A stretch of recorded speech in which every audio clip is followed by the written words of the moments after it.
اور زراعت کے اوپر جو عوام ڈائریکٹلی یا انڈائریکٹلی انوالوڈ ہے یا ڈیپینڈنٹ ہے، جو راؤ صاحب نے بھی بات کی اس کی لیکن یہ میں بات بار بار کرتا ہوں اور ہر جگہ کرتا ہوں کہ وہ لوگ جو آج زراعت کے نام پہ سیاست کرنا چاہ رہے ہیں، وہ لوگ جو آج کسان کے نام پہ سیاست کرنا چاہ رہے ہیں، تو جب ان کا ٹائم تھا پچھلے 4 سال کے عرصے کے اندر تو زراعت کو 20 سے 21 ارب روپیہ دیا جاتا تھا۔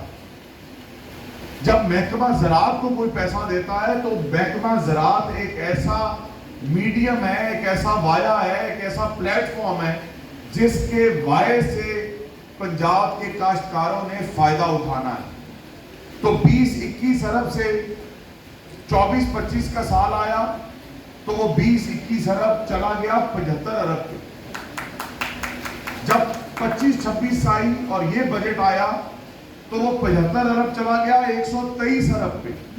تو میں آپ کو صرف یہ فگر اس لیے بتا رہا ہوں کہ زراعت کی اہمیت اس حکومت کے لیے، چیف منسٹر پنجاب کے لیے کتنی ہے، اس میں آپ کو کوئی بھول نہیں ہونی چاہیے۔ ایک معاملہ جو بارہا جس کے اوپر 1 سال سے سیاست ہو رہی ہے وہ صرف اور صرف گندم کا بچتا ہے۔ میں خود گندم کا کاشتکار ہوں۔ مجھے اگر آج اللہ تعالیٰ نے وزیر زراعت بنایا، میری جماعت نے بنایا ہے، تو میں اس سے پہلے پچھلے 7-8 پشتوں سے ذمہ دارہ کر رہا ہوں۔ میں بھی کاشتکار ہوں۔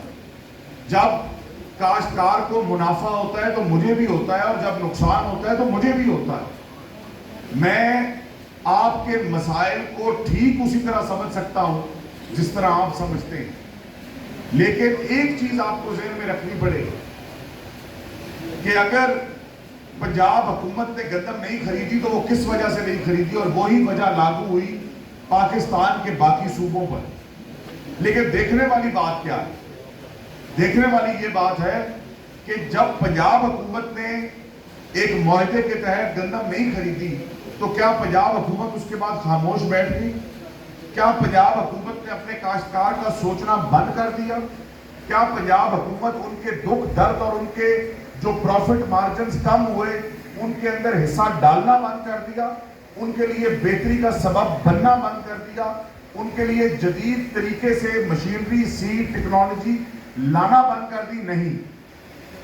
میں دعوے سے یہ بات کرتا ہوں کہ پاکستان کے کسی صوبے اور زراعت کہ کسی صوبے کا آپ فگرز اٹھائیں اور 1 سال کے اندر جو یہ چھوٹی باتیں نہیں ہیں، یہ بالکل چھوٹی بات نہیں ہے۔ جو راؤ صاحب نے بات کی وہ بہت اہم ہے۔ میں گاڑی میں ایک دن سفر کر رہا، میرا ڈرائیور گاڑی چلا رہا، میں ساتھ بیٹھا ہوں، پچھلی گندم دی کڑک دی کٹائی دی بات، تو منشی کا مجھے فون آیا کہ یہ کڑک ہے اور کڑک بیچنی ہے تو کیویں ہوں بیچیے؟ تو جی ریٹ ہے 2100، ریٹ ہے 2200۔ تو میں کہا یار ہوں جہاں ریٹ ہے اسی نے کڑک بیچنی۔ تو جب فون بند ہویا تو میرا ڈرائیور میں کہتا ہے شاہ جی گل کریے، محسوس تو نہیں کرو گی؟ میں کہا نہیں یار محسوس کیوں کرنی؟ انہوں نے کہا جی دونوں رولا 21-2200 کا، اسی تو بڑے راضی ہیں۔ میں کہا تو کیوں راضی ہے؟ میں کہا گڈی میری چلا رہے ہیں، میرا نقصان ہو رہا ہے، تو راضی ہے؟ انہوں نے کہا جی ساڈا فائدہ ہو گیا، ساڈی کڑک سستی ہو گئی ہے، تھوڑی کڑک ڈگی ہے، دونوں نقصان ہے، سانوں تو بڑی خوشی ہے۔ سو میں گل یہ ہے کہ اگر ایک ہاتھ سے کچھ نکلتا ہے تو دوسرے ہاتھ میں جاتا ہے۔ اگر کاشتکار کا ایک جگہ پروفٹ، اگر ایک جگہ 100 روپے آمدن تھی اور وہ 60 روپے پہ یا 50 روپے پہ آئی ہے تو دوسروں کا فائدہ ہوا ہے۔ لیکن اس کے پیچھے مورخات کیا ہیں، اس کے پیچھے وجوہات کیا ہیں؟ آپ نے ان لوگوں کی باتوں میں نہیں آنا کہ جن لوگوں کو جب محکمہ زراعت بلا کر کہتا ہے کہ آؤ ہمارے ساتھ بیٹھو اور ہمیں اس کا حل بتاؤ، ہمیں بتاؤ کہ جن چیزوں پر آپ سیاست کرنا چاہتے ہیں، جن چیزوں پر آپ کسانوں کو اور کاشتکاروں کو اپنی محنت سے دور بھگا کر سیاست کی طرف دھکیلنا چاہتے ہیں، ہمیں آ کر بتائیں اس مسئلے کا حل کیا ہے۔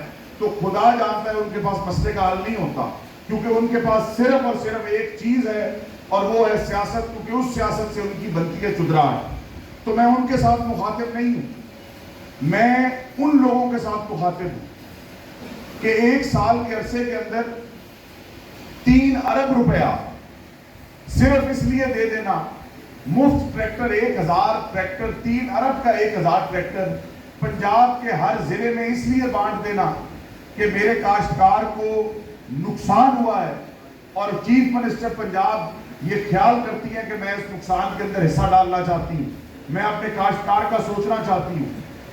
16 ارب روپیہ 5000 روپیہ فی ایکڑ کی مد میں کاشتکار کو دے دینا، 16 ارب روپیہ دے دینا، اور 3 ارب یہ ملا کر 19 ارب روپیہ کاشتکار کو کیوں دینا؟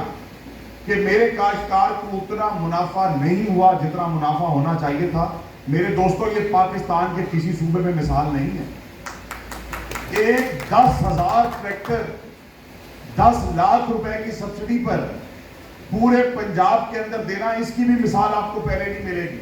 اور جب ہم نے دیکھا کہ 10,000 ٹریکٹر کے لیے ہمیں درخواست آئی ہے 17 لاکھ، تو جب وزیر اعلیٰ صاحبہ کو بتایا تو انہوں نے کہا اگلی دفعہ 10,000 ٹریکٹر نہیں بانٹنے، اگلی دفعہ 20,000 ٹریکٹر بانٹنا ہے 10 لاکھ کی سبسڈی پر، اور اگلی دفعہ زرعی کوٹے کے حساب سے نہیں دینا، اگلی دفعہ تحصیل کوٹے کے حساب سے دینا ہے۔ میرے دوستو، کسان کارڈ جب آیا تو ادھر اسمبلی کے اندر اور ایوانوں کے باہر یہ پروپیگنڈا کیا گیا کہ جی ذمہ دار جدو لون لے لے گا تو بچ جائے گا، پیسے نہیں دے لے گا، ذمہ دار بلا سود قرض نہیں لے گا۔ لیکن ذمہ دار نے اپلائی کیا، 6 لاکھ پنجاب کے کاشتکاروں کو، 6 لاکھ پنجاب کے کاشتکاروں کو 75 ارب روپیہ بلا سود قرضہ دیا، اور ان 75 ارب روپے میں سے 60 ارب روپیہ 6 مہینے کے عرصے کے اندر کاشتکاروں نے کھاد کی مد میں خرچہ، اور جب باری آئی لون واپس لینے کی تو آپ کو یہ جان کر خوشی ہوگی، آپ میں سے کئی ہوں گے جن کے پاس کسان کارڈ ہوگا، آپ کو یہ جان کر خوشی ہوگی کہ 100 میں سے 99.5%، 99.5% کاشتکارہ نے اپنا پیسہ واپس کیتا۔ میرے دوستو، پھر باری آئی کہ جی اب فیز 2 کے اندر 5,000 روپیہ جناب سروس چارجز کاٹ لیتے تھے، وہ کٹ جاتا ہے۔ کھاد میاں منیر صاحب نے جس طرح بتائی کہ جی کھاد پیسوں پہ سستی ملتی ہے، کارڈ پہ مہنگی ملتی ہے، تو چیف منسٹر صاحبہ نے کہا کہ 5,000 سروس چارجز بھی ختم کر دیے جائیں، جو 1,000 روپیہ فی ایکڑ کرتا تھا اس کو بھی ختم کر دے۔ کسان کارڈ جو 1.5 لاکھ روپیہ کا بلا سود قرض تھا اس کو بڑھا کر 3 لاکھ کر دے، جو زمین 12.5 ایکڑ تک کی تھی اس کو بڑھا کر 25 ایکڑ کر دے، اور اس کے اندر 30% کیش وڈرال ڈال دیں، تاکہ کاشتکار کو اگر یہ شکایت ہے کہ میرا پیسے پہ مجھے کھاد ملتی ہے سستی، تو وہ پیسہ نکلوا کر لے لے۔ 300 پنجاب کے مختلف پیٹرول پمپوں کو رجسٹر کیا کہ کاشتکار اپنا کارڈ لے کر جائے، اور کارڈ لے کر جا کے اپنا ڈیزل لے لے۔ 1,000 انٹرنشپ آپ کے بچے، آپ کے بھتیجے، آپ کے پوتے، آپ کے نواز